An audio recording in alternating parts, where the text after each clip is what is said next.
Hey everybody, and welcome to a video for QuietSpeculation.com. My name is Adam.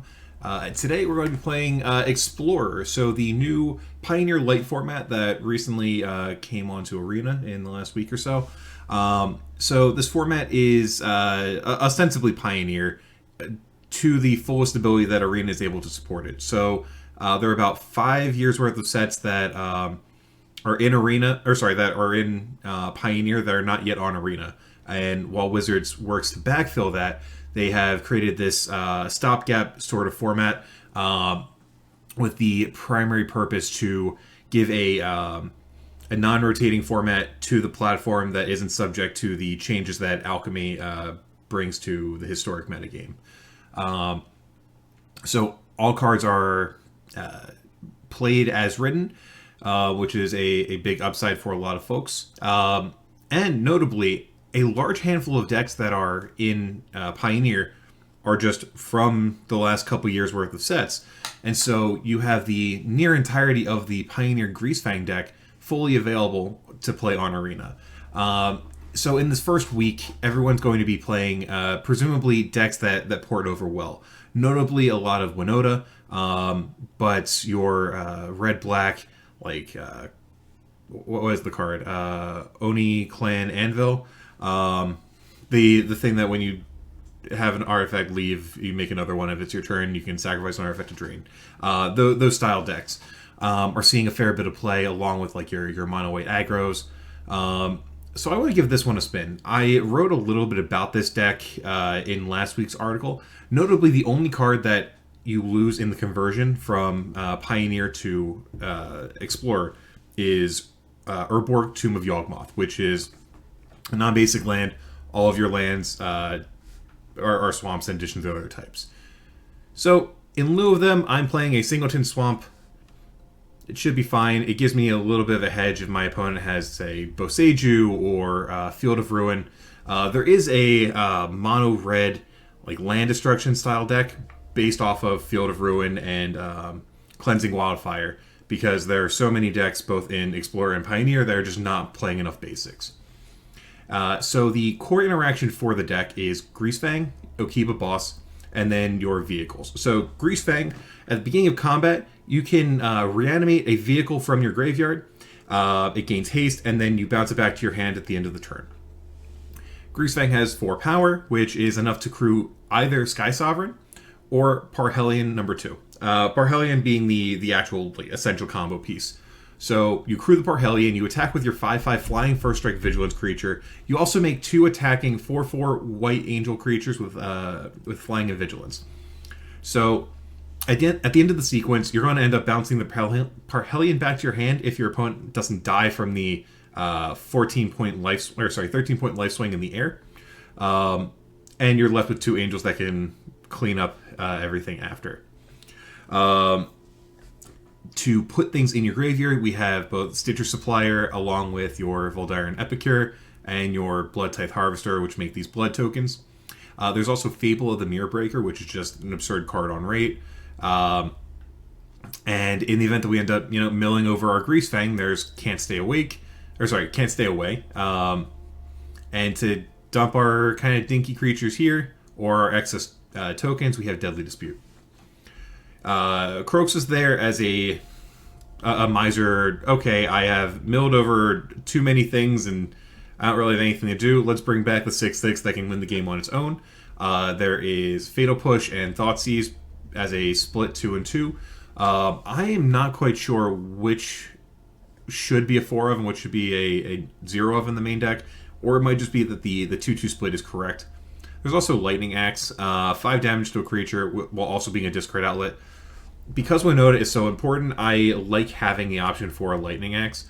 Fatal Push is a little bit harder to turn on in your opponent's pre-combat main phase, but it's still doable with your blood tokens.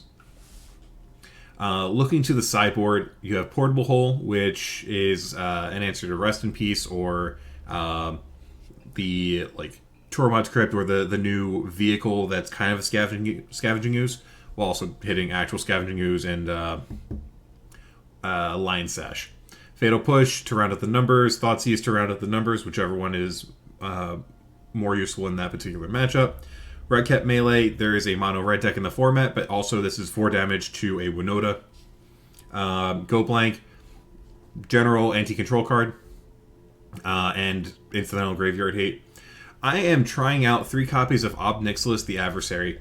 So this is the brand new card, marquee card from Streets of New Capenna, and it is one of the strongest planeswalkers that has ever been printed.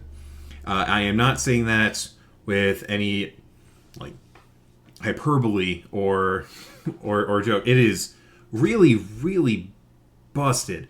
None of the abilities themselves are like overpowered, but the fact that you get to do them twice. So let me read the card. It's a 3 mana, so 1 black-red for a starting 3 loyalty planeswalker. +1, each opponent loses 2 life unless they discard a card. If you control a demon or devil, you gain 2 life. -2, make a 1/1 devil when it dies, ping a thing. -7, target player draw 7 and loses 7 life. But the important part, and the reason why this card is so good, is Casualty X. So you make a copy of the Ob Nixilis that comes in, and it will be a non-legendary token of Ob Nixilis. So effectively, you are paying 3 mana and ditching a Citrus Supplier or a Voldarian Epicure to have 2 planeswalkers going. Your opponent's going to have to attack into them. They're going to have to burn either burn spells or removal spells to get rid of them. Meanwhile, you are taxing your opponent left, right, and center. And it's a really strong pivot if your opponent is going pretty hard into like stuff to answer the Greasefang. A lot of decks are playing Ray of Enfeeblement and a fair amount of spot removal to deal with both Winota and Greasefang style cards. So just having this, which none of the removal is really going to deal with all that well, you're dumping dinky things that you don't really care about, and you are threatening all of their resources with a pretty much game-winning ultimate. This card's very, very strong, and I would not be surprised if it, 1, ended up banned in Standard, or 2, if this was in the top 5 Planeswalkers of all time period, including Jace the Mind Sculptor, Oko, Teferi, 3 mana Teferi. It is really, really good. It looks good on paper, and it plays even better. And this isn't even the shell that can take the most advantage of it. Notably, on I guess this is not the deck for it, but because the token is non-legendary, you can actually like play it with Eska's Chariot to make additional token copies of your Obnix. So you start out with 2, you can then attack, make a third one, and it copies the casualty number, so it enters with the same starting loyalty as the original copy. Hypothetically, you sacrifice a thing that's, medium power. Like, let's say you sacrifice a Blood-Tithe Harvester. Each one of these copies is going to come in with 3 loyalty. If you sacrifice, I don't know, let's say Sky Sovereign after crewing and attacking, or like bringing it back with Greasefang and then sacrificing it with this, it's going to come in with 6 and then immediately threaten the ult the next turn. Card's very, very strong. Okay, I've said a lot on this card. Last 2 slots, I'm playing a Deafening Clarion. I'm not quite sure about this slot. Because there are a lot of people playing these low-to-the-ground Manador decks, your creatures are very, very expendable. I like the option to be able to blow up everything on a Winota board except for the Winota, which ideally has not or will not come down. And then Sorin Vengeful Bloodlord. This is just another Reanimator card that can gain a little bit of life, and it can throw in opposing Planeswalkers. Sorin might end up just being better off as another copy of Can't Stay Away, but it has a little bit of a pivot there, and it can stick around, be a little bit more useful. What else am I missing? I think that should be it. Oh, I did neglect to mention that the food decks that are prevalent in basically every format that they're legal are still here. So you have your Mayhem Devil, your Cat Oven combo, where Deafening Clarion is very, very solid, and then that's also a matchup where Portable Hole can come in. Okay, I've talked a lot about the deck. I am going to hop into a few games on ladder, and then we will talk about how we did. All right. Something I've noticed, a lot of decks are over-preparing for Winota. So if you're playing against black, it is going to be difficult to end up sticking your Greasefangs. That's one of the matchups where I think that you want to bring in both Go Blank and then Thoughtseize. It's also helpful that a lot of the attrition decks are not killing you outright, and they can't easily answer the combo. This hand is perfect. So I have the Epicure on turn 1. Turn 2, I can loot away the Parhelion, Thoughtseize my opponent, and then I can hopefully find a third land for this Greasefang.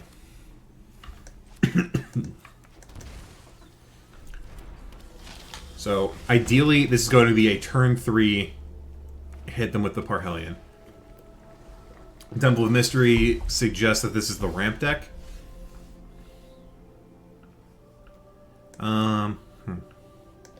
Let's Thoughtseize them first. This is a ramp deck. Huh. Neoform with Risen Reef. Cavalier of Thorns. They're kind of light on mana. What happens if I take the Florahedron?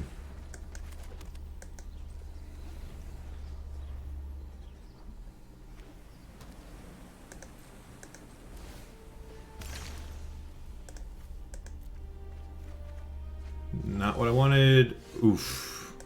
That's real bad for me.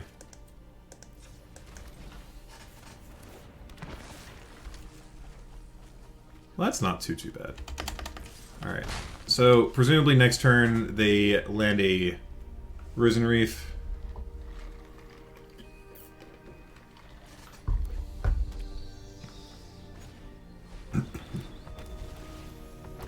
Hoping I can draw the land here. Not the land I wanted.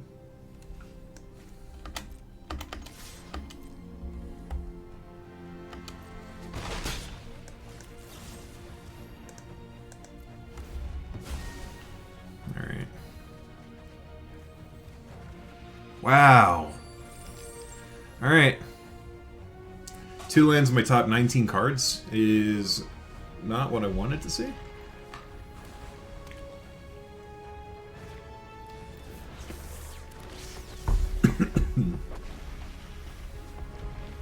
Alright.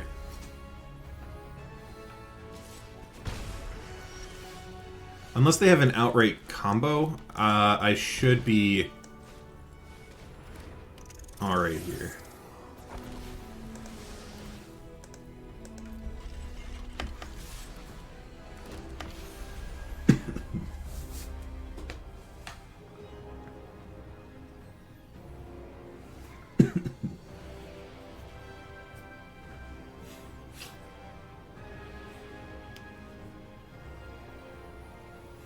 So they can play a Cavalier of Thorns. They can also what was it called? Neoform into something, into a 4-drop. I don't know what 4-drop can get them out of this.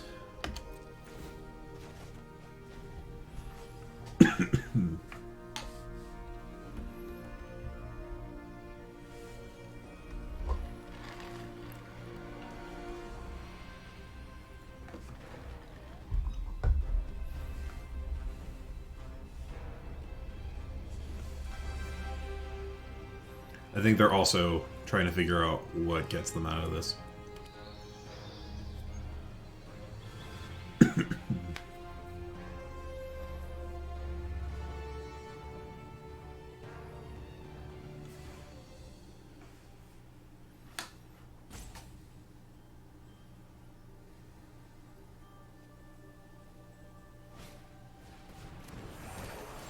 Okay. They have a Florahedron.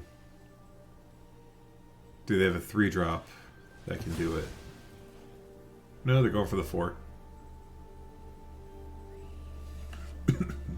Okay. They didn't have anything in game 1.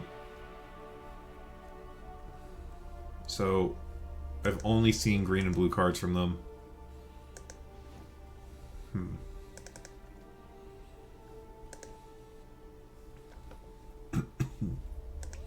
I like the Clarion. Question is, do I want Go Blank? Probably not. I think Thoughtseize is probably enough here.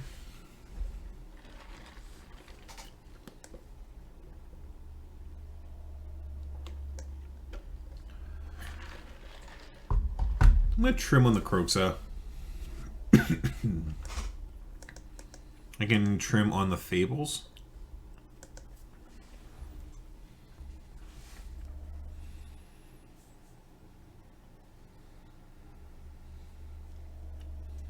Fable's very strong, but if they're ramping, I think that I get outclassed pretty quickly.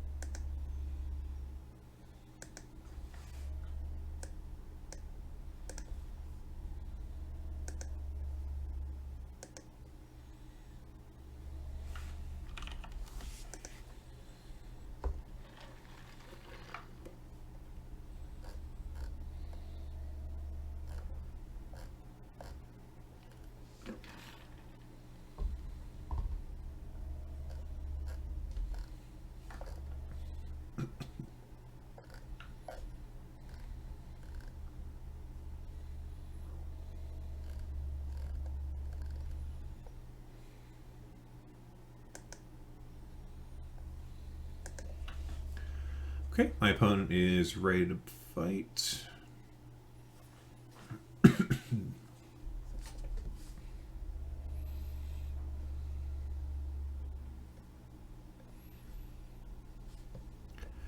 This hand doesn't really do much. I have the Greasefangs. I don't have a white source. I don't have a way of putting the vehicles in my graveyard yet. I'm going to send it back. This is a lot better.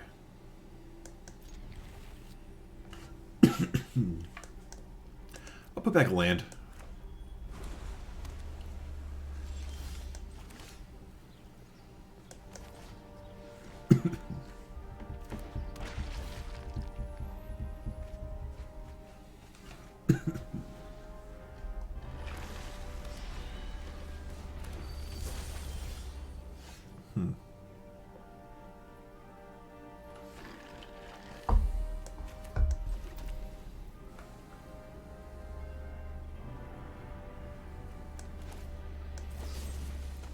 Let's sacrifice the Stitcher.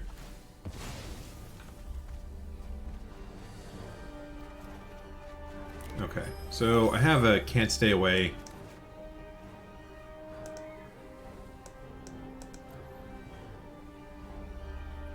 So I can Thoughtseize myself to put Parhelion in my graveyard, then Can't Stay Away to bring back Greasefang. I'm going to pass here. Give my opponent the opportunity to play a the Questing Beast or something.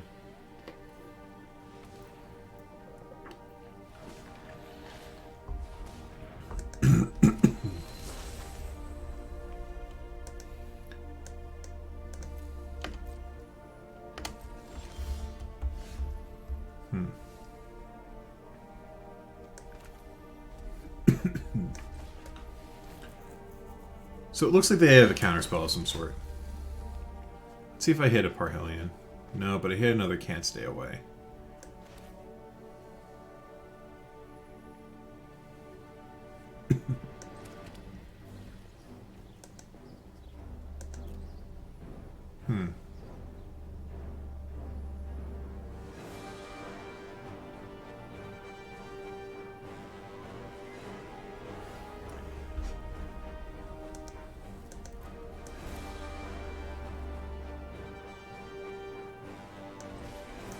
I'm going to Thoughtseize them.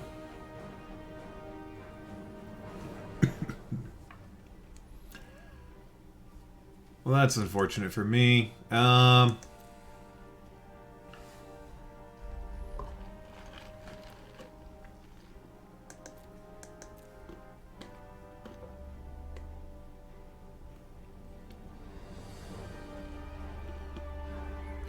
don't actually know what to take here.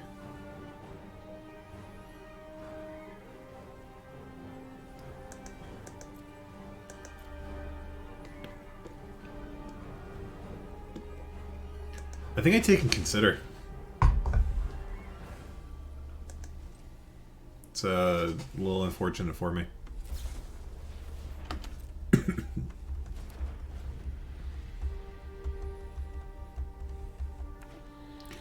Should have just gone for it.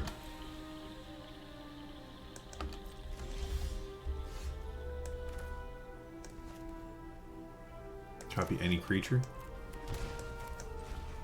Say less.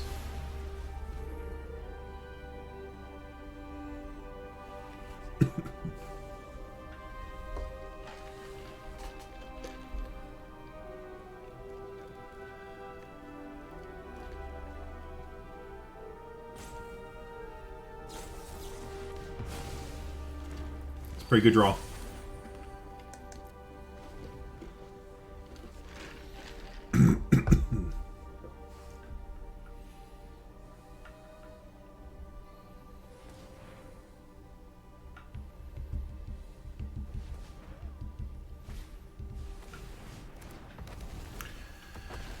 Okay, so they get a Risen Reef.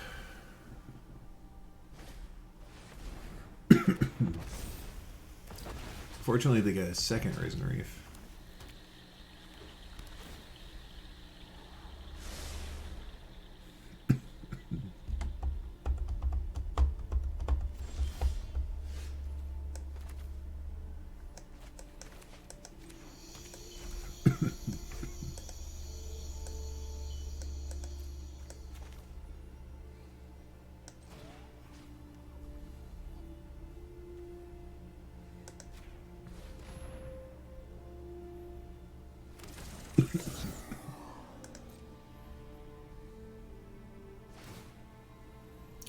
So I'm going to set a stop in my end step.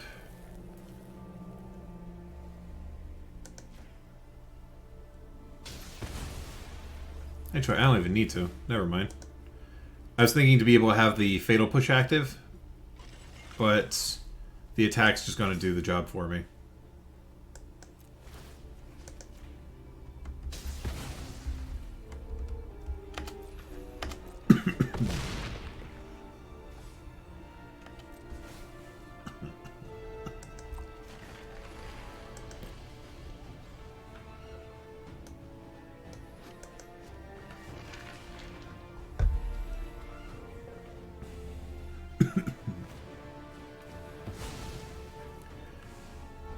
Okay.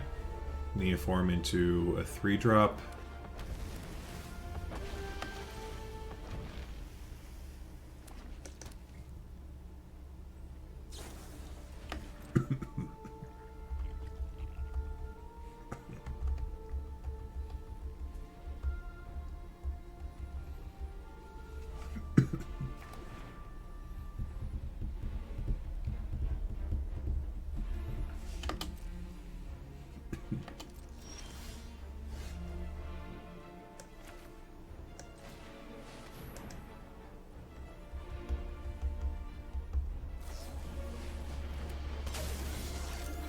Oh, that's going to be a problem for me.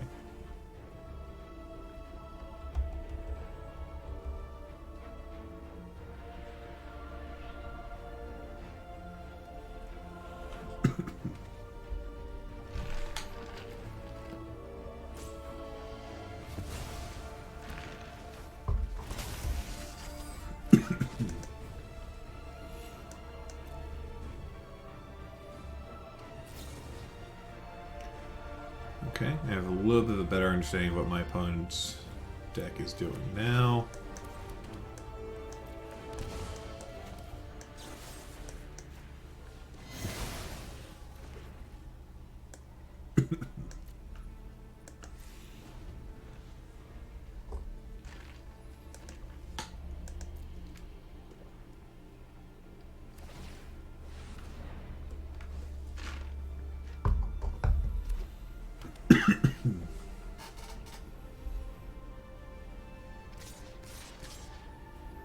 Alright, block here.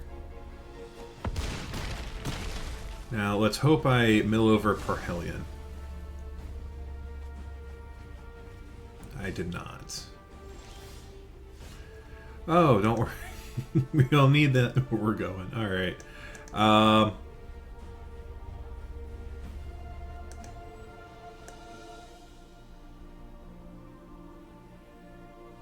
Is there any other line I want to take?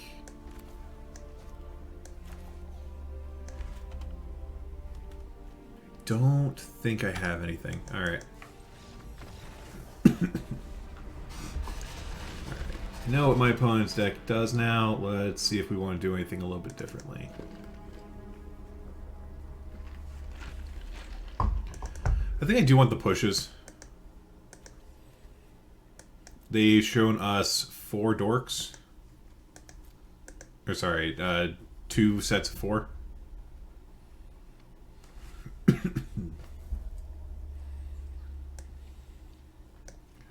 Axe isn't all that great.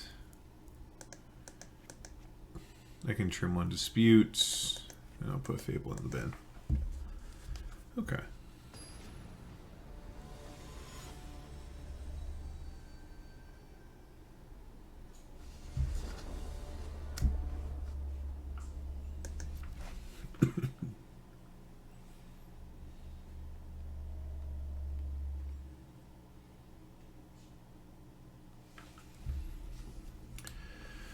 The sand does nothing for a while, but I think it's good enough to keep. It's very much not on the combo.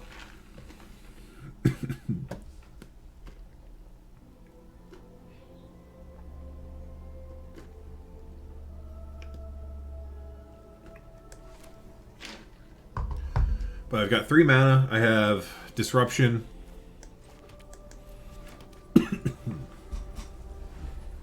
And Fable is a solid card in and of itself. Perfect. Now you have some form of pressure.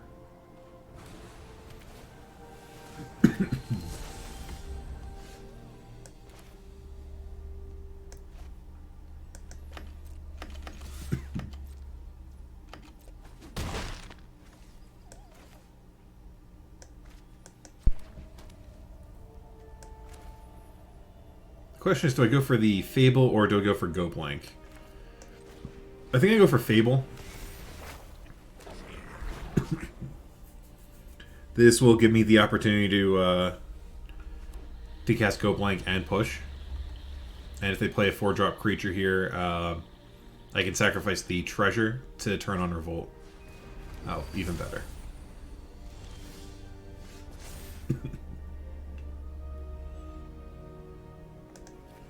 Don't think I need the Vantage.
Alright, let's fire off another one. So they can counter. Okay, I was going to say they can counter it, or they can just discard the 2. So I am in a very strong position right now.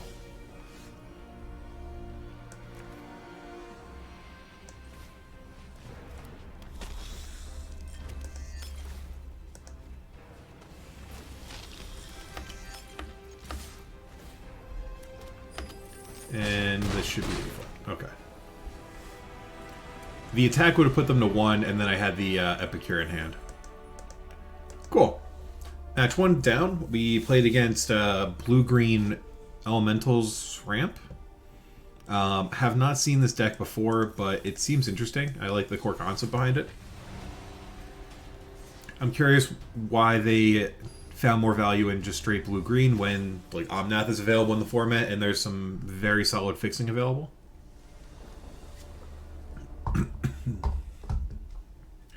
Though I do very much like the A plus B of, ooh, this hand is pretty solid.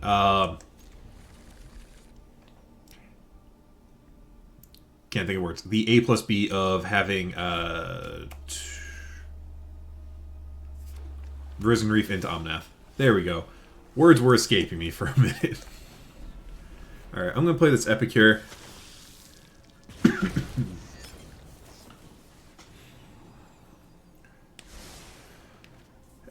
I don't know what my opponent's deck is. If I had to guess, it's probably some sort of Phoenix list.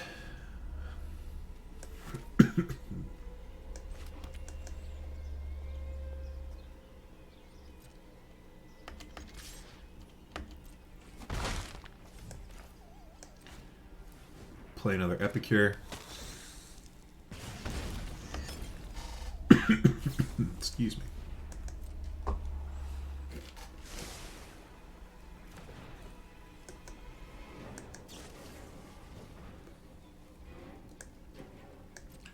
Okay, it really is now looking like it's a Phoenix list, though Faithless Looting is not available in this format.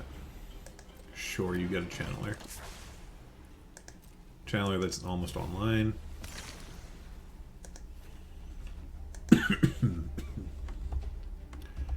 Greasefang would be amazing. No such luck.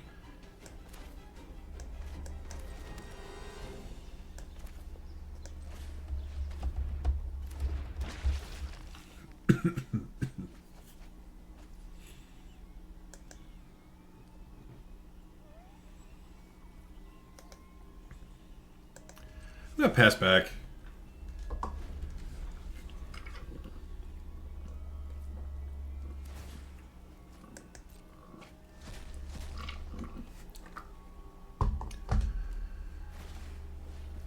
So one of the reasons why I very much dislike having Phoenix and Channeler in the same deck is exactly that.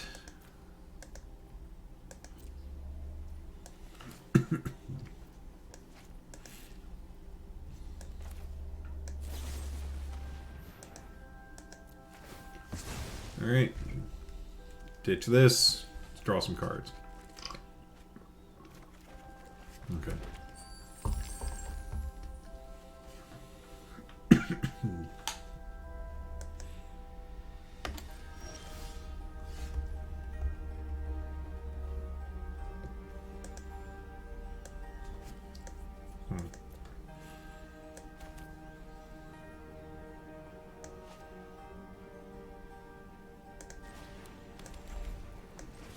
I think I just slam the boat. Because I can crew it next turn with Kroxa.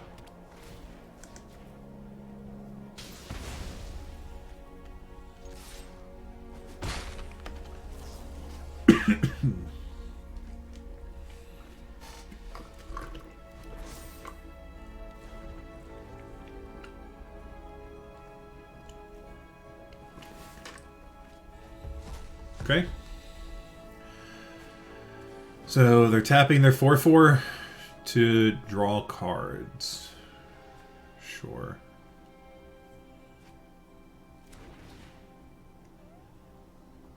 Tapped? Yeah.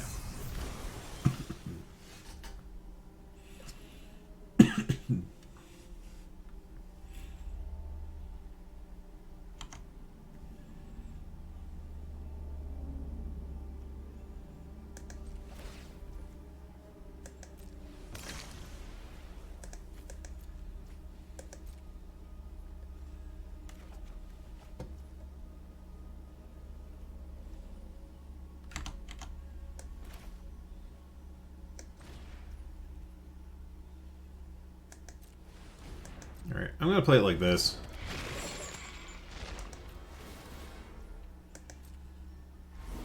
Discard a Phoenix. Really? Alright.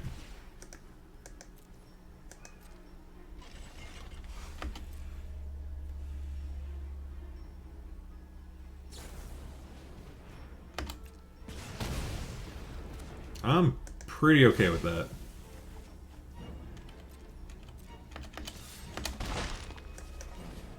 Play a Stitcher. Mill some more. There's a second copy of the... excuse me, of the raid boss.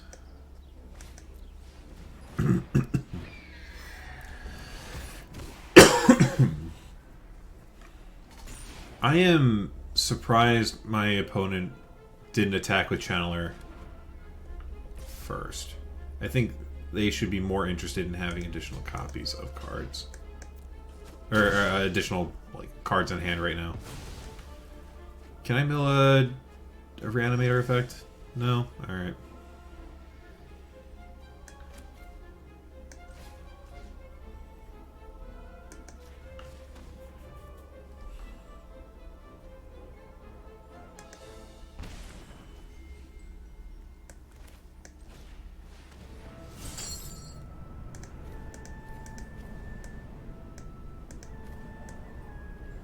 Four, five. Yeah, enjoy. You walk away with a 2/4, no cards in hand.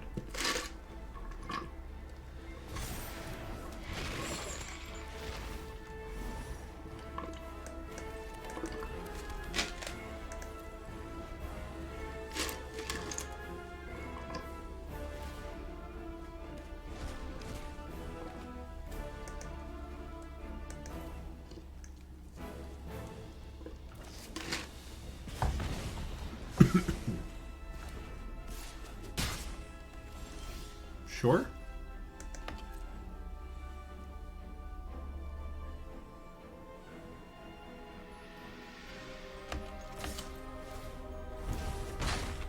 E for 10.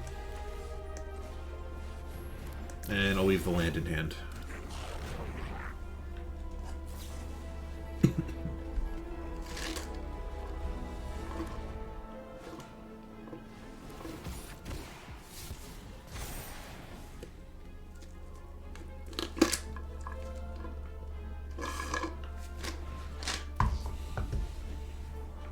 It's a pretty good sequence for them. They get 2 Phoenixes back. 1 Phoenix back.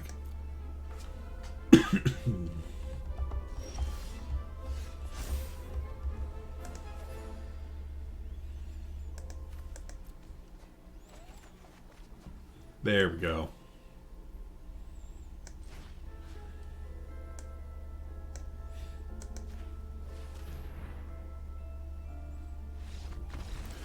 Whew, okay.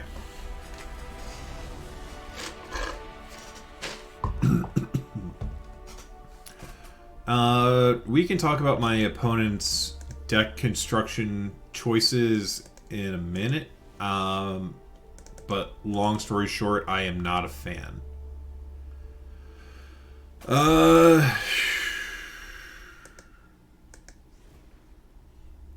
Don't think I want the Obnix. Red cap.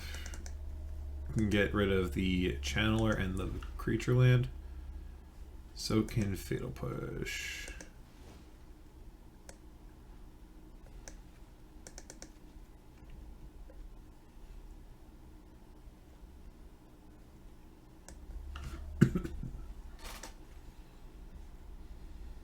Ditch that. I can trim on the Fable. I can trim on Dispute.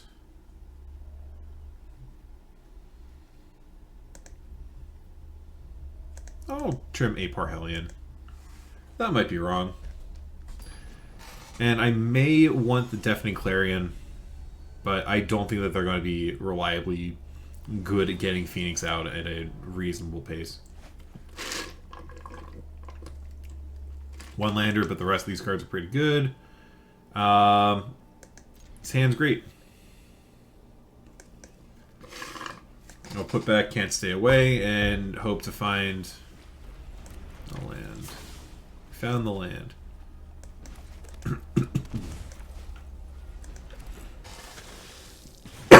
Excuse me. Let's see if they blind flip their Delver. They do not.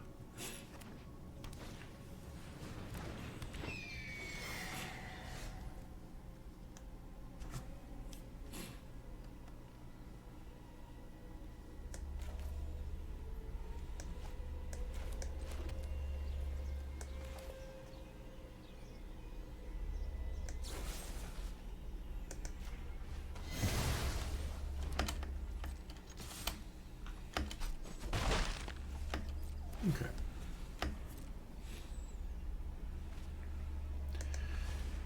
Two misses off of their Delver secrets.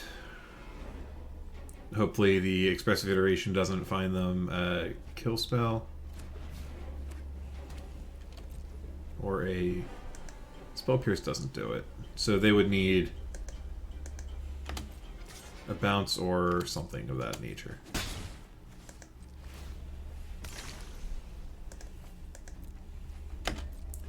They would need instant speed, deal 3.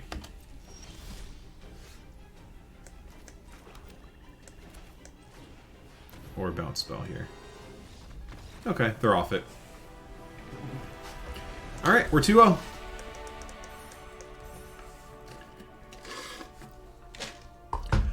Alright, so what I wanted to talk about with my opponent's deck. I gravitate very heavily toward blue-red style decks, especially the ones that play a million spells on a turn. If you're having all of the game actions and all of the fun, your opponent is subsequently having none of it.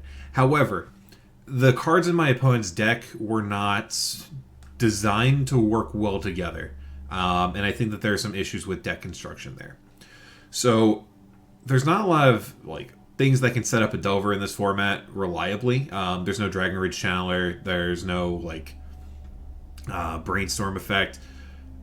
So it's unreliable, and potentially you're getting a 3/2 flyer for 1, which is fine but not amazing, especially with how unreliable it is. They're also playing Channeler, so they're playing it primarily as a looting effect, but you're highly likely to end up exiling your Phoenixes or cards you actually want to cast. Being a creature in the shell and also being somewhat slow because it needs to come in, tap on the following turn and discard a card, you are better off just playing Ops and Considers and cards like that, especially in your critical mass have this many spells deck. We don't have Thing in the Ice, but there is there's the Egg, Smoldering Egg. You could play your Stormwing Entity. You could play Sprite Dragon. These are better things in that that 2 mana or functionally 2 mana creature slot, rather than something as slow as Magmatic Channeler. And by the time that you have 4 cards in your graveyard that are the necessary types, you want to start attacking, but then that's getting rid of your engine. My opponent tapped their 4/4 creature at sorcery speed multiple times to play something not great off the top of their deck. I think there are better options than Delver Secrets. I think there are better options than Magmatic Channeler for that archetype in general. And also, playing Phoenix without a reliable looting effect is really, really bad. They're also playing the 1/3 flyer that connives, which I think the card is cool. I don't necessarily think it's good, considering it only triggers when the second spell by any player is done. So it's not getting card advantage, it's getting card selection. By that point in the game, you really don't want to you want to have your Phoenixes online. You want to have a reason to get your stuff back. My opponent basically had too many creatures, not enough spells in their spells matter deck. And the way that the cards interacted with spells was not great with one another. Whether a blue-red Spellslinger style deck is viable in this format has yet to be seen. I would not be surprised if it is. I definitely do not think that... I want to say a solid 12 to 16 cards from my opponent's deck should be in that archetype. That is my very long sermon. This is interesting. Opponent goes first. I have a bunch of 3/2s that fix my draws. But my current stuff ain't great. Okay. Well.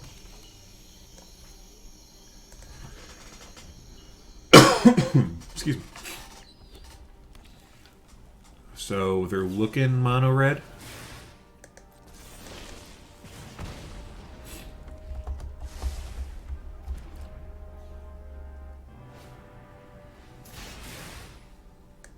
Not what I want to see, but could be worse.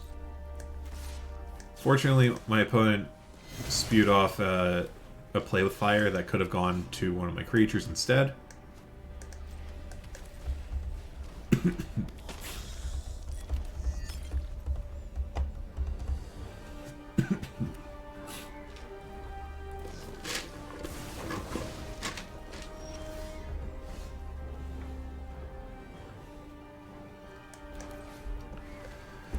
Alright, I'll play a Stitcher. Those are 3 lands I kind of wanted. And we'll play an Epicure.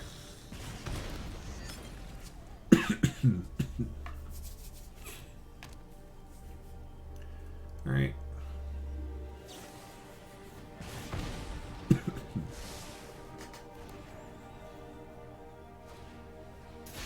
Another light up the stage. Ooh, now that's pretty nice.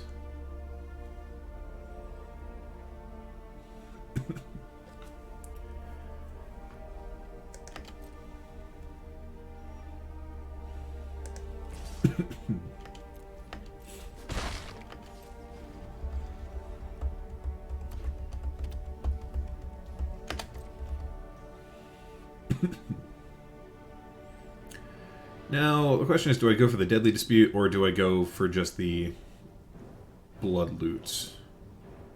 I'm gonna go for the Blood Loot. Discard this one.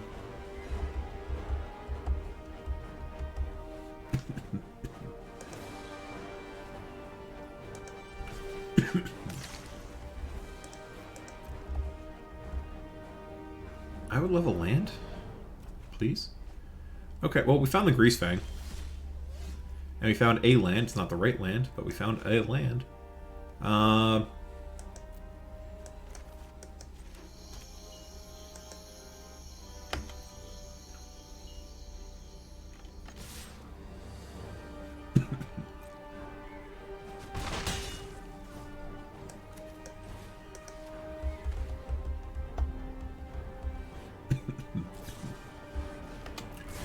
Wizard's Lightning, their hand, they have nothing.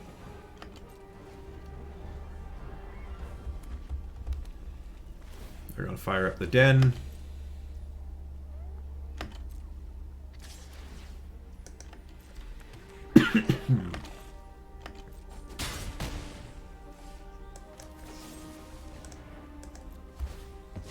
Ditch my Stitcher.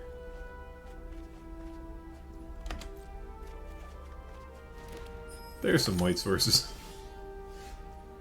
They're tapped, but they're white sources. Play the Vantage.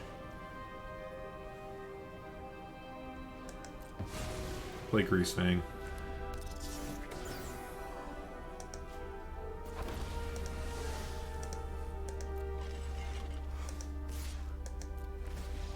Okay.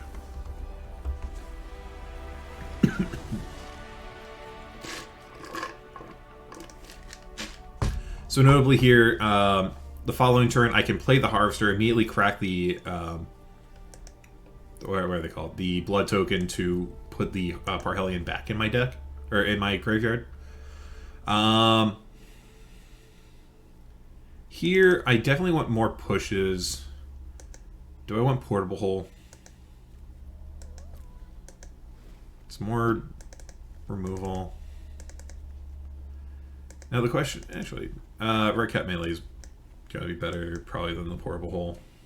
Though, if they have Tormod's Crypt style effects, I think that's fine. I want to take out the Thoughtseize. I want to leave in my creatures. Crooks is a little slow. I can trim one Fable.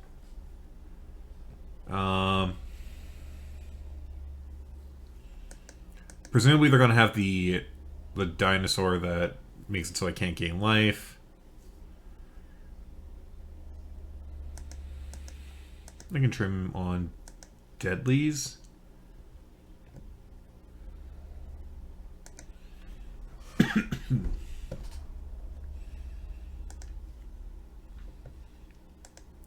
No, I don't need the... I don't need the axe. I can trim a Parhelion. And probably a Croxa. That might be wrong on the Croxa. We'll find out.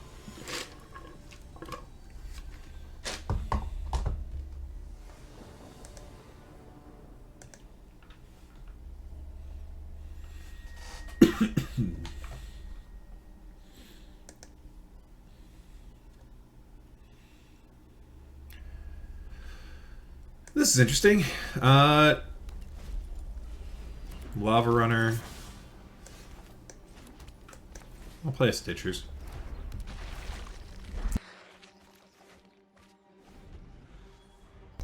Excuse me. Ideally, I can get them to overcommit to the board.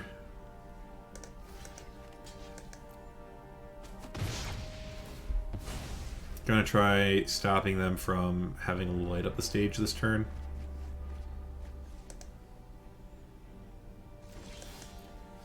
Can't stay away in the bin with a Greasefang.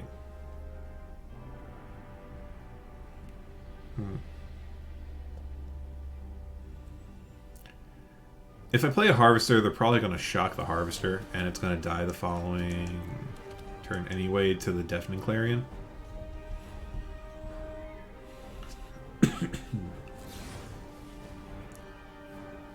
Okay. Glad I played around Bone Crusher, killing the Harvester. Yeah, you can hit me. And you definitely have the light up the stage and the Ferocidon.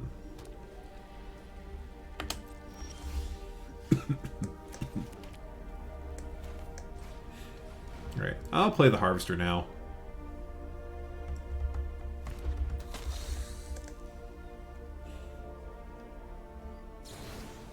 Another Bone Crusher. Unfortunate for me.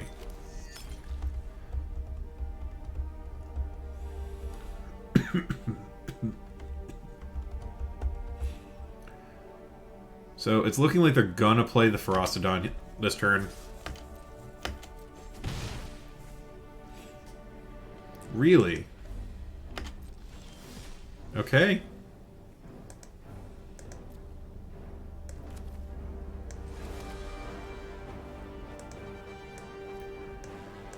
So that tells me they're holding up removal.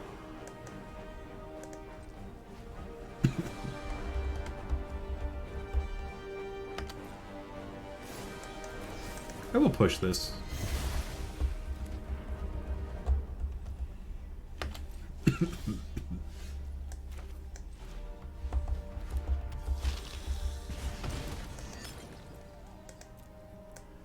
And I'll just play the Takenuma.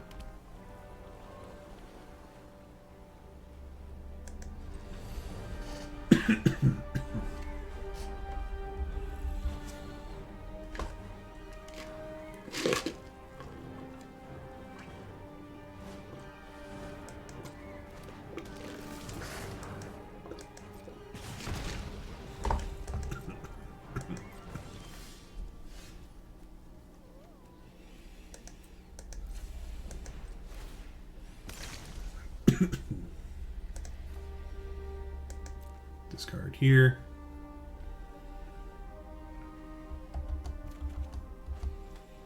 That's a pretty good one.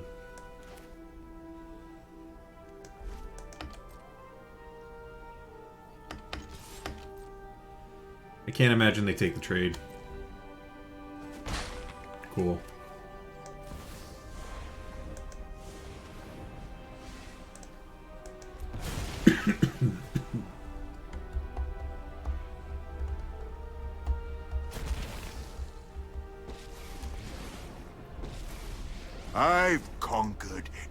Capenna plains.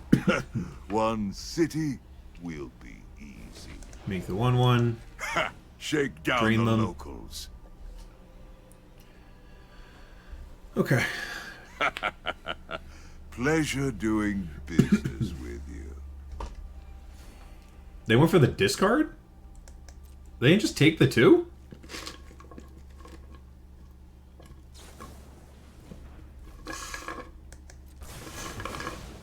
Okay. My empire crumbles.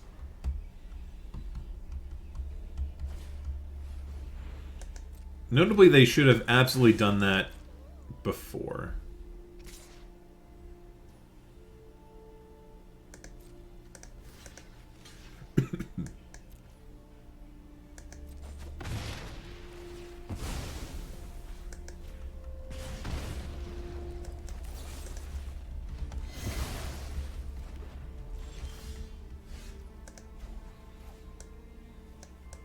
This is not instantly anything. Okay.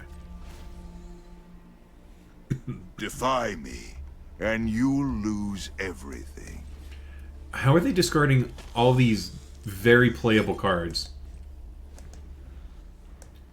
I guess they want to, like, hold on to interaction for my combo? Sure.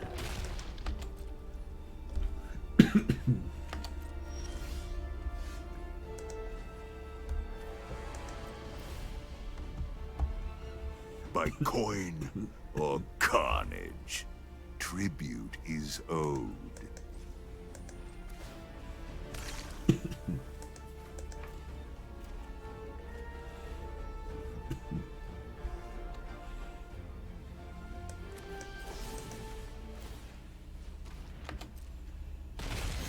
Yeah, I'll take it.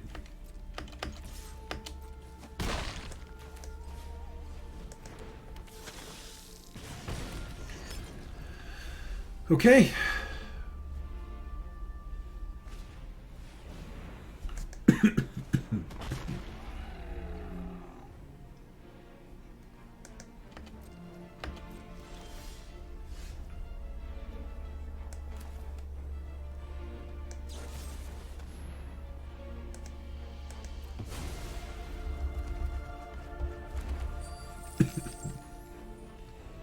Maybe I should have gone to kill the Ferocidon first.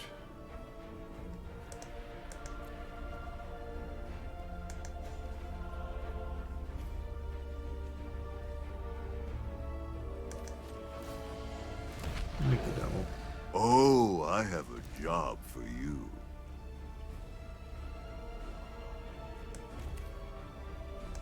One, two, three, four, five.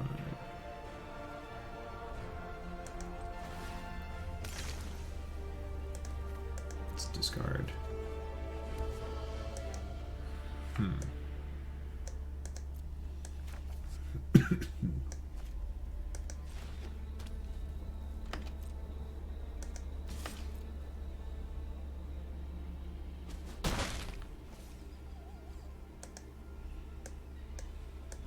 Okay, they're off it.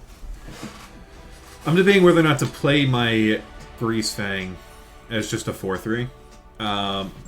But also, because I have the Deafening Clarion, I don't think it's necessary. This would also force them to kill one of my, like, bad 1/1 creatures to be able to kill the Obnix, and that's still more damage that's not going to my face.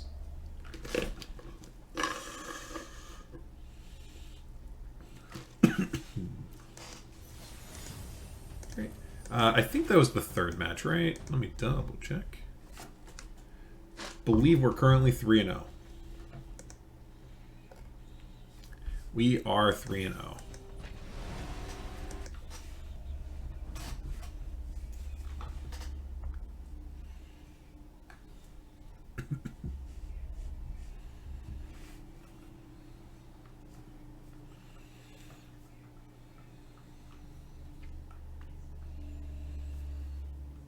And a friendly reminder, this video is brought to you by QuietSpeculation.com. Quiet Speculation is a Magic the Gathering finance website. They also have a number of interesting articles on constructed metagame and how to make the most out of your magic buck. QuietSpeculation.com. Highly recommend them. Wonderful group of guys. Okay, so this is interesting. I have 3 lands. I don't have a red source, but I can theoretically cast this Greasefang. I have my Stitchers, and I even have a Can't Stay Away. So if they like Thoughtseize me and take the Greasefang, or they interact with me in some way, shape, or form.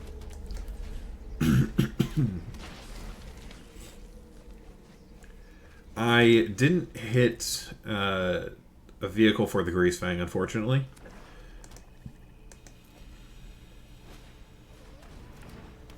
Harvester.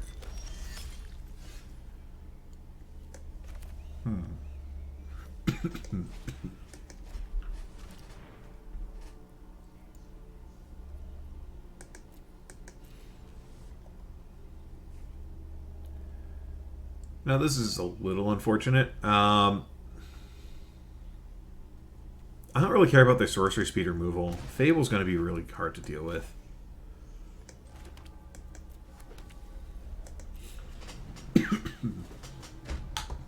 I also have 2 Fables.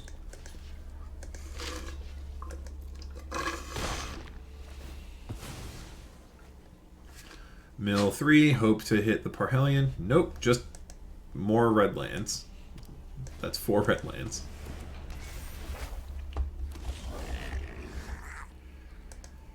Ah.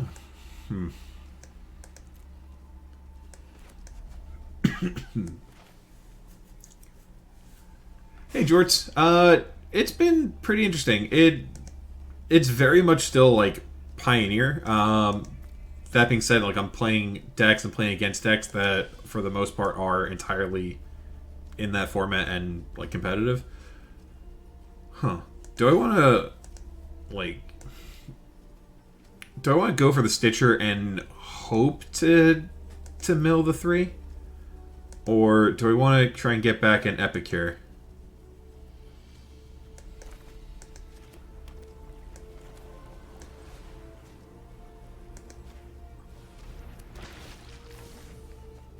Okay, we hit a Parhelion. That's pretty great for me.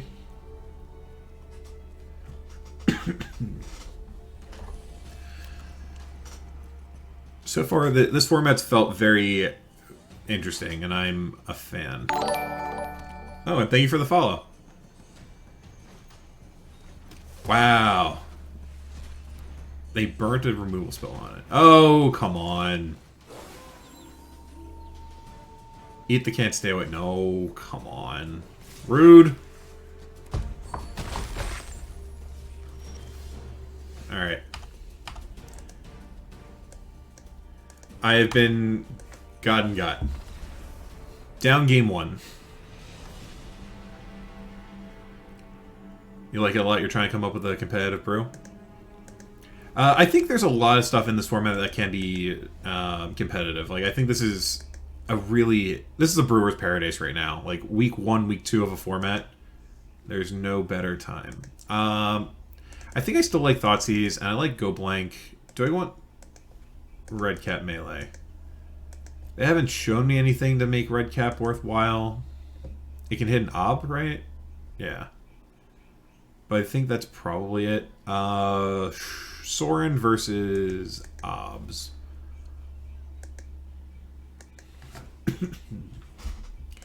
I think I can cut the Kroxa.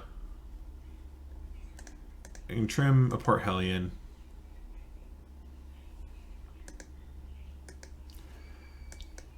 Don't think I care too much about push, and I can trim a Deadly Dispute. Actually, I'm going to trim 2 Deadly Disputes, keep in a push. That seems better. Do I want these Obs is the other question.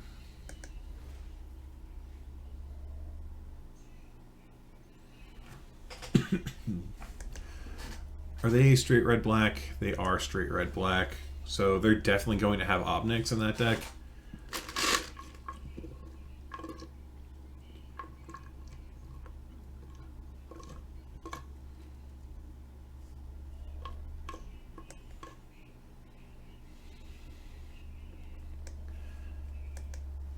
I'll run it like this. We'll give it a go. My assumption is my opponent likely doesn't have like Tormod's Crypt or hard Graveyard Hate. They're just going to have the supplemental like Graveyard Trespasser style effects. I'm good with this. I'll lead on Godless Shrine. I don't know if I want the pathway to be red or black right now. I'm leaning toward red, but I might need a black source at some point. And they're on a mulligan, even better. Let's Thoughtseize you.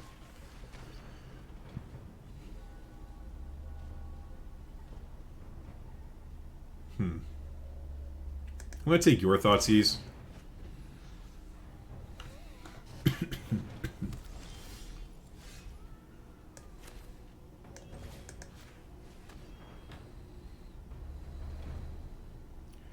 They drew a Kroxa. I'm going to take the Fable.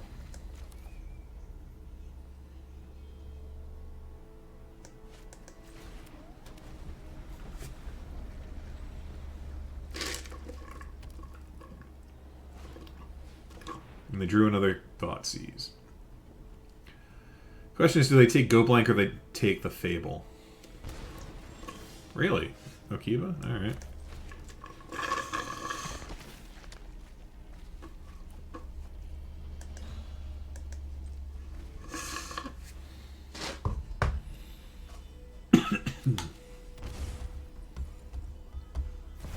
Hitsugu. Destroy the Stitchers. Mill 3 lands. Miss a land. 3, 4. Oy, alright.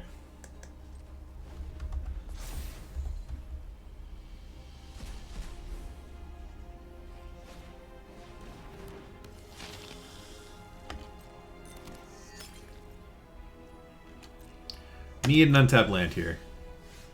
Thank you. Please get rid of most of your stuff.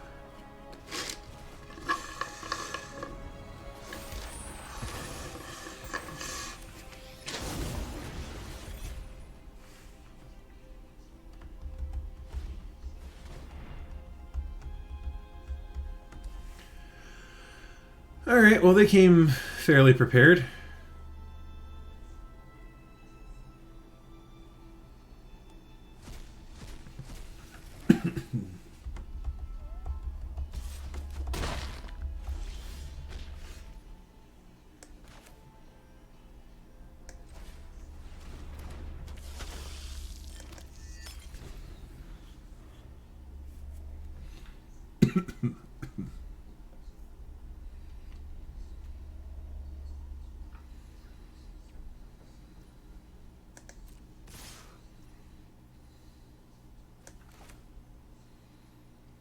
I also can't say I expected the top deck Necromentia.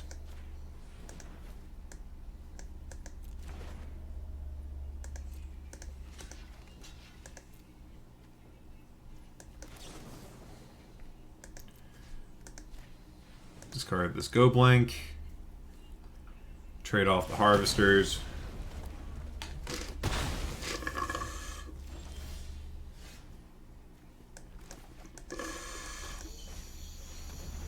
Play a Fable, and hope they don't have anything.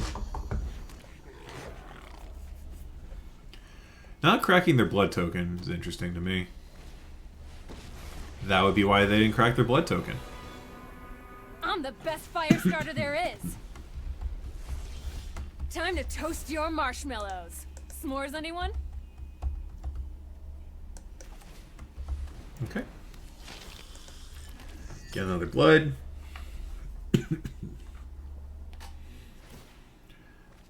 Yup.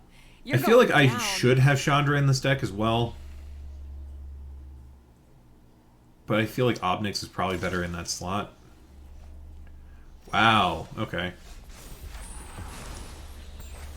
A little surprising to see binning the castle, but I guess they really want to try to protect the Chandra if possible. I don't need this.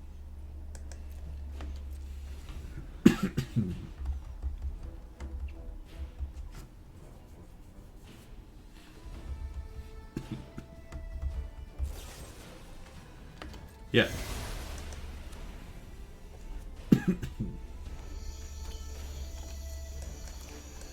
Takanuma, let's get back. Presumably a harvester, yeah. Ooh.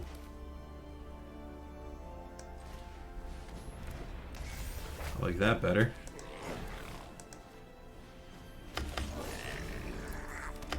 Let's get a little treasure. No, my username is not. I've had this username for like a decade and a half. They should really be holding on to the excess lands here.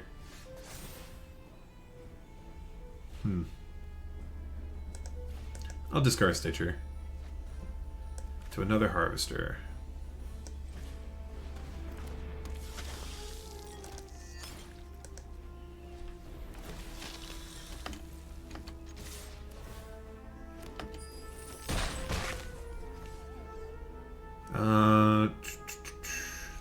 Next turn, I'm going to have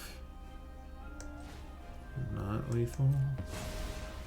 So let's go for lethal.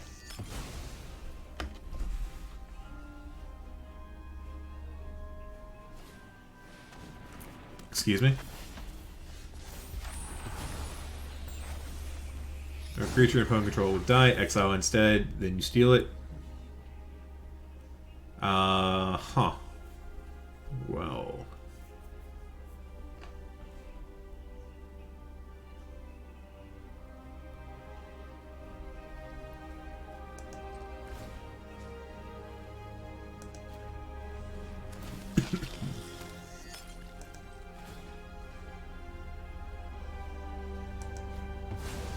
Trade off here. Let's see if I can hit a an Epicure. All right, they're off it.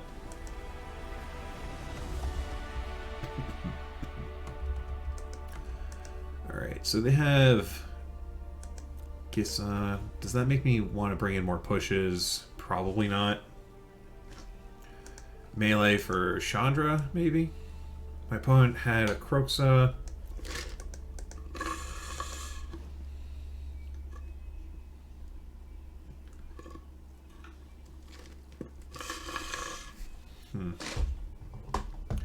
Part of me wants to even go further down the combo. Bring in the Ob.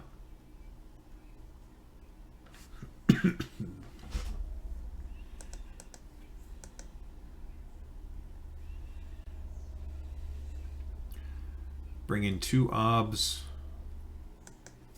Okay. I think this is fine.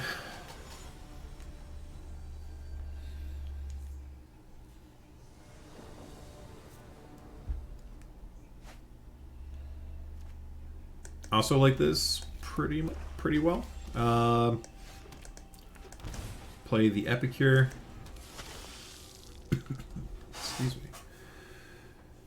Would you like to Fatal Push my Epicure? No?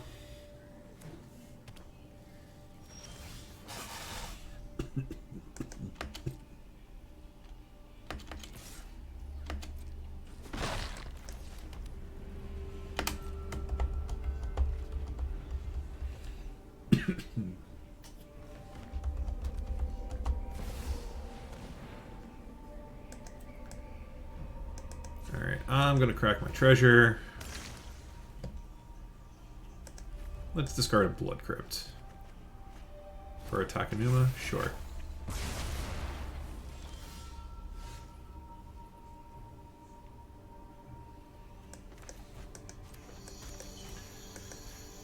Please discard 2 cards.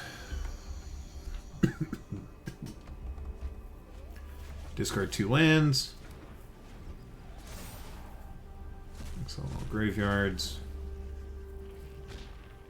Fortunately, unless it gets discarded here, my Sky Sovereign is going to be able to pick off the Hidetsugu.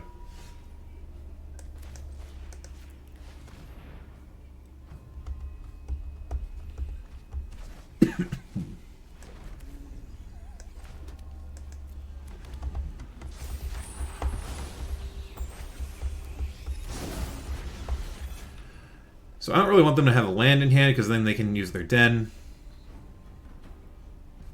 I don't really want them to play a spell. Oh, yeah, that's totally fine.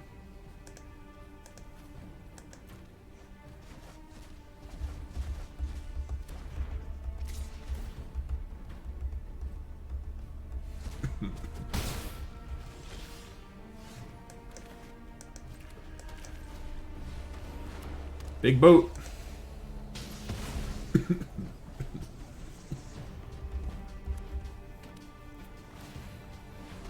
Alright. Den's gonna cause me problems. I need to find a creature here. Nope. And that's gonna kill me. That's unfortunate. Play land. Okay, we are 3-1. I feel like this was probably still close. I just needed to find a non-land here.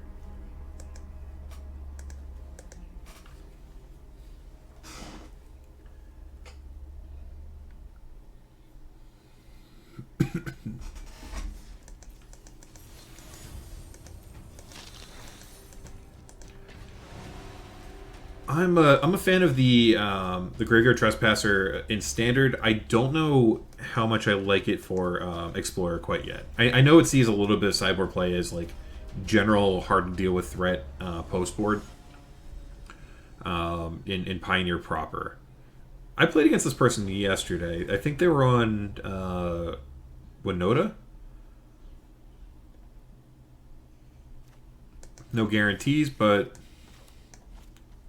oh no, they weren't on Winota. They were on. It was still this Yorion deck. I can't for the life of me remember what else it was.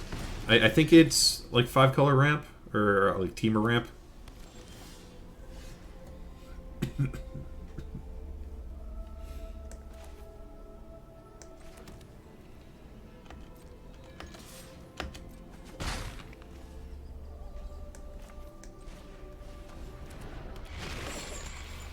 I'll go for Kroxa. Okay.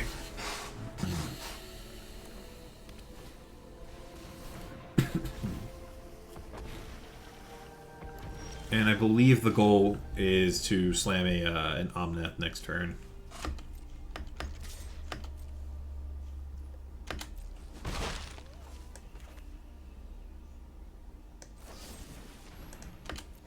Sacrifice the Epicure.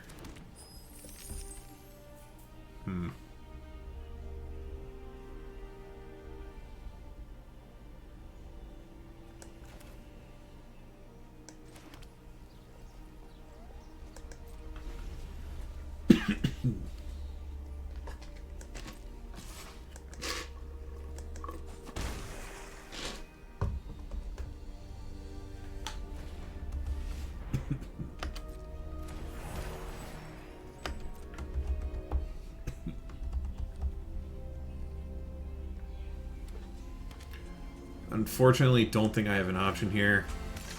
I'm just super flooded. Part of me wants to wait until the next turn to see if I can hit a Parhelion. Okay.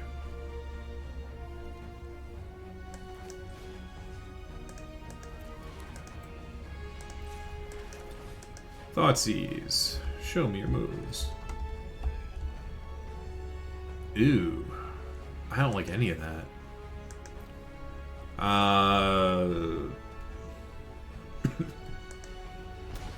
Nissa is the quickest way of killing me for them.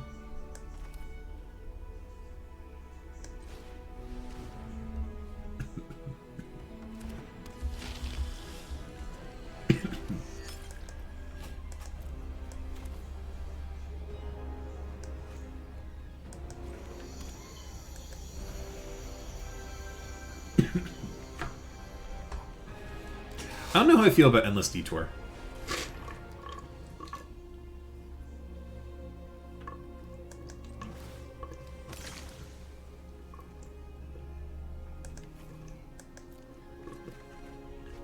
No push. Darn.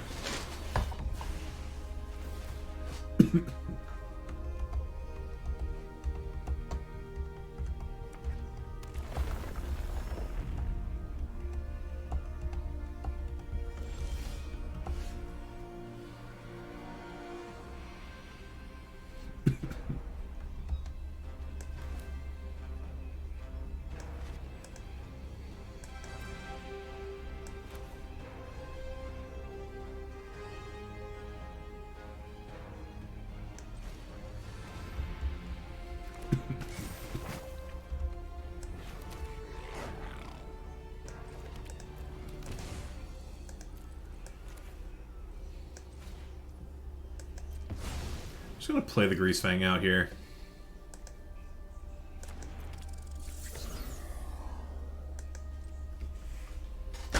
Main goal is to make them want to interact with it.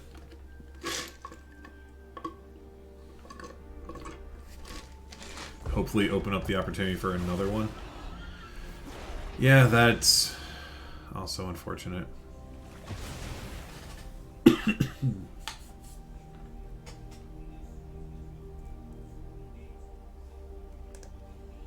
Although I do have this can't stay awake.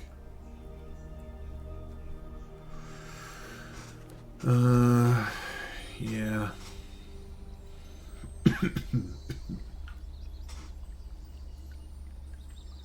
I no longer think I can win this. Yeah. I'll give it to them. I don't have anything that can interact with this array of creatures, these interaction pieces in hand. I think I'm better off just going for sideboard.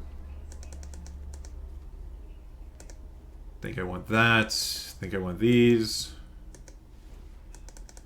And Omnath can race an Obnix.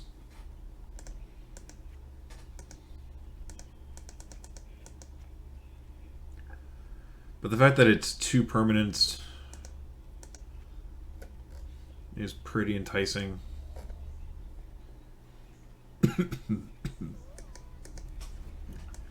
Kroxa doesn't seem ideal here. Opponent living the double Omnath Dream Monka S. Yeah. I can trim on here.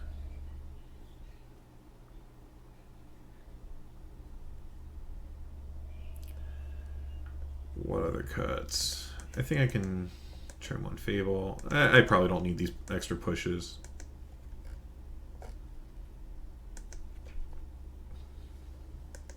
One's probably fine. I hit the first dork, or I can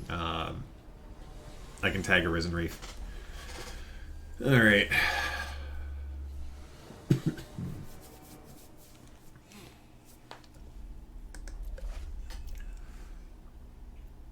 So here's another one. I have the Stitcher into maybe a Greasefang. I'm missing the red mana again. It looks like my opponent's on a mulligan.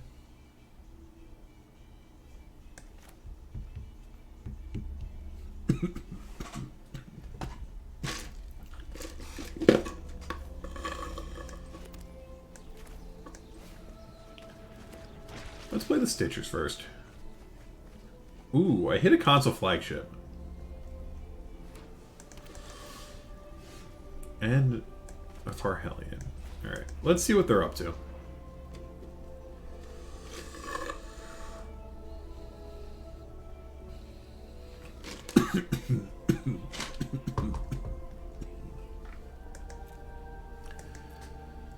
Fateful Absence, March, Growth Spiral. I'm going to take the Absence.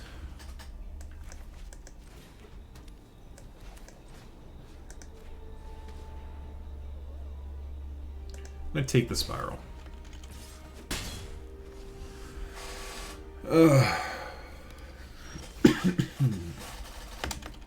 That's unfortunate for me.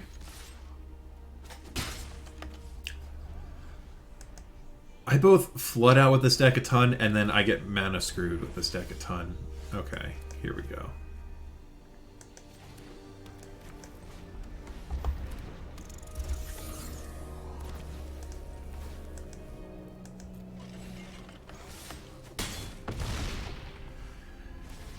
if they have another land, they can kill off the Greasefang.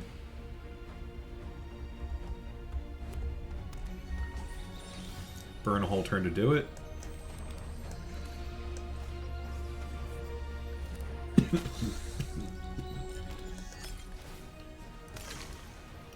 I'll pitch a Parhelion instead. Force them to do the thing. Wow. They missed their window. They missed their trigger. Or rather, they missed the stop. So I just proceeded to get the trigger. Alright. I shouldn't have had it, but I'll take it.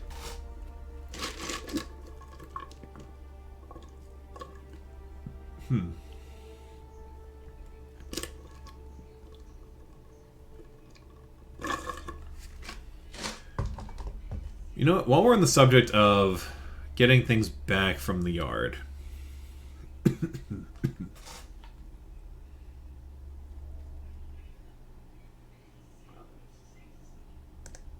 I'm gonna cut another... no, I think I need at least one Deadly Dispute in here.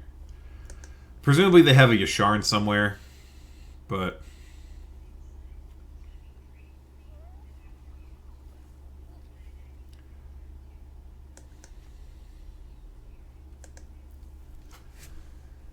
I think the boat can probably go. I don't know.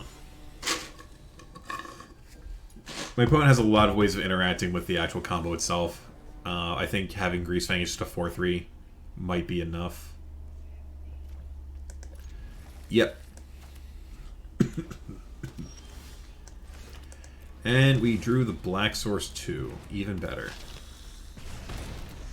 So next turn I'm going to Thoughtseize my opponent.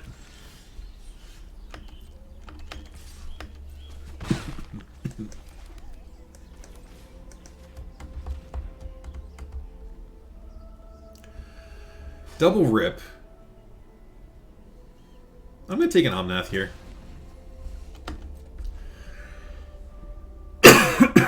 Excuse me.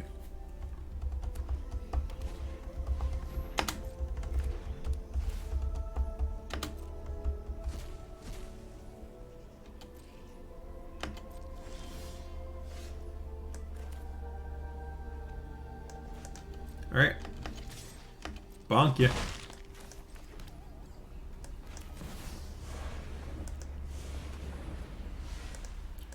And this feels pretty great. Their March can deal with one of the Nixes, but not both. The streets will run red. You work for me now, runt. Go ahead. Plead for mercy. Notably, I don't get the ping off from the devil anymore.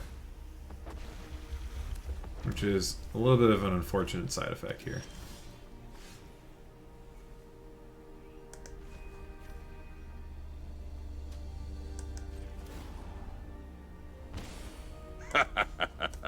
Pleasure doing business with you. By coin or carnage.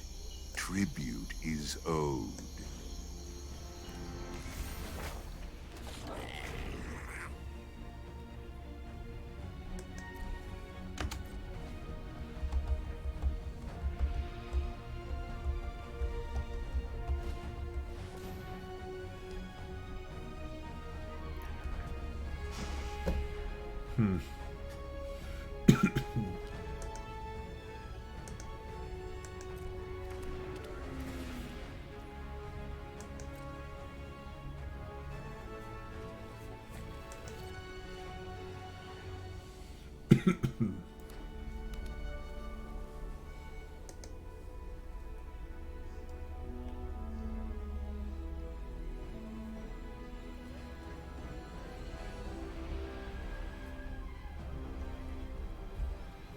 Alright, looks like Red Cat meleeing a Yasharn.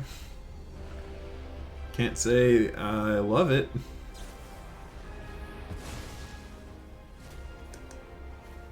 Really? Okay.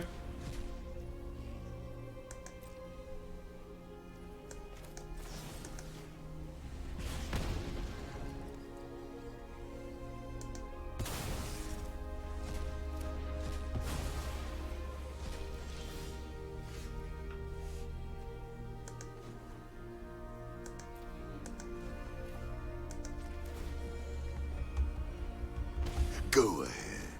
Plead for mercy. By coin or carnage, tribute is owed.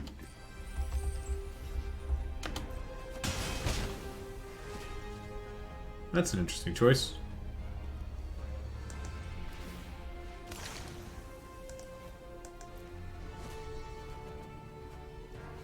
Ooh.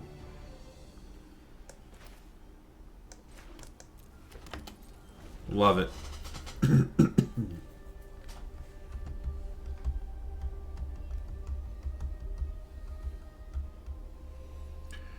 So, next turn I'm going to activate both of these, and then I'm going to play the Obnix.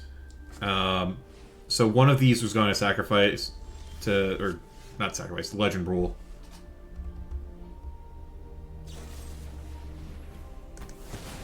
Is that the original? Don't think you're some big hero. That was the token. Okay.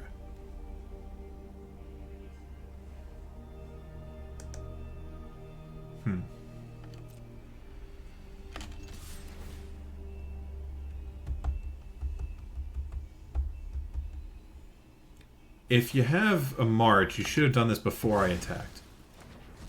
Oh, I have a clue. Forgot about that.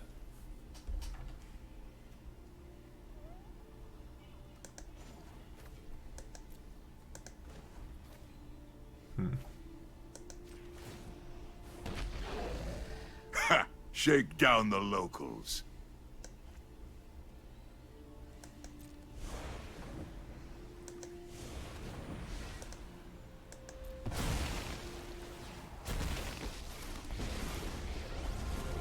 I'm the new boss around here. He is Join the new me boss around here. or die. Go ahead. Plead for mercy. Discard a Rest in Peace. By coin or carnage, tribute is owed.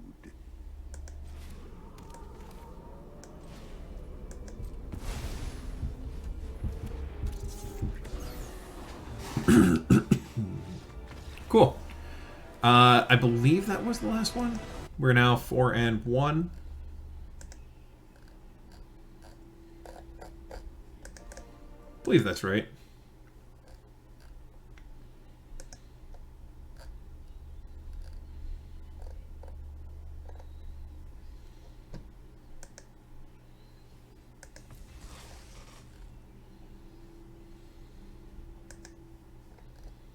Just double checking that I'm not crazy. Yeah, I believe that is 4-1. So thank you so much for watching. You can find this video on quietspeculation.com as well as their YouTube page, youtube.com/quietspeculation. You can follow me if you are so interested at Adam E. Cohen on Twitter or on Twitch, where I'm recording this live, at AceXSpades. It says it right here. Where is the cursor? It doesn't show up. AceXSpades on Twitch. Thank you so much for watching. And again, quietspeculation.com is a Magic the Gathering finance website with a bunch of articles as well, as far as the constructed metagame is concerned, and how to make the best bang for your Magic buck. If you are interested in more content like this, please be sure to like, follow, engage, subscribe, all that necessary good stuff. It lets us keep doing what we're doing. Thanks so much for watching, and have a great day.